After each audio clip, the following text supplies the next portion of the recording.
నమస్తే welcome to Saira media. BRS MLC Kavitha సంచలన comments చేశారు। బీఆర్ఎస్ ను బీజేపీలో విలీనం చేసే కుట్ర జరుగుతోందని అన్నారు। తాను జైల్లో ఉన్నప్పుడే ఇది జరిగిందంటూ ఆరోపించారు। ఢిల్లీలో ఉన్నప్పుడే తనపై కుట్రలు జరిగాయని కవిత తెలిపారు। మీడియాతో గురువారం ఎమ్మెల్సీ కవిత చిట్చాట్ చేశారు। తన మీద పడి ఏడిస్తే మీకు ఏం వస్తుంది, ఆడబిడ్డ మీద ఏంటి మీ ప్రతాపం అని ప్రశ్నించారు।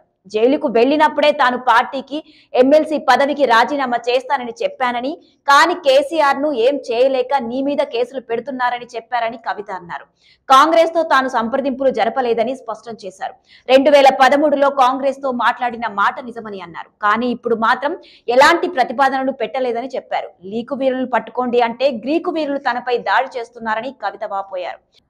మీ తెలివి ప్రతిపక్ష నేతలపై చూపించండి, తన జోలికి వస్తే బాగుండదని, అసలే మంచిదాని కాదని అన్నారు। తనపై వస్తున్న తప్పుడు ఆరోపణలకు పార్టీ స్పందించాలని ఆమె డిమాండ్ చేశారు।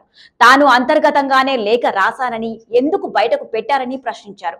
కేసీఆర్ తాను రాసిన లేఖలు చదివిన తర్వాత చించేస్తారని, కానీ ఈసారి మాత్రం బయటకు వచ్చిందని అన్నారు। కేసీఆర్ కు నోటీసులు వస్తే ఎందుకు నిరసనలు లేవని ప్రశ్నించారు। తనపై వస్తున్న తప్పుడు ఆరోపణలను పార్టీ ఎందుకు ఖండించడం లేదని ఆమె నిలదీశారు।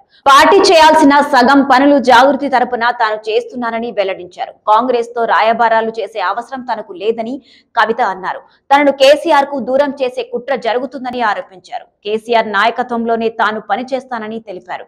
ఎంపీ ఎన్నికల్లో నన్ను కావాలనే ఓడించారని కవిత ఆరోపించారు। నన్ను పార్టీకి దూరం చేస్తే ఎవరికి మంచిదో అందరికీ తెలిసిందేనని తెలిపారు। మీడియా చిట్చాట్ లో కవిత ఎక్కడా కేటీఆర్ పేరు తీసుకురాలేదు, కానీ ప్రతి మాట కేటీఆర్ ను ఉద్దేశించి అన్నట్లుగా స్పష్టమవుతోంది। ఇప్పుడు చిట్చాట్, రేపు నేరుగా ప్రెస్ మీట్ పెట్టినా ఆశ్చర్యం ఉండదన్న అభిప్రాయం బీఆర్ఎస్ నేతల్లో వినిపిస్తోంది। ఇక ప్రస్తుతం కవిత చేసిన కామెంట్స్ సంచలనంగా మారాయి।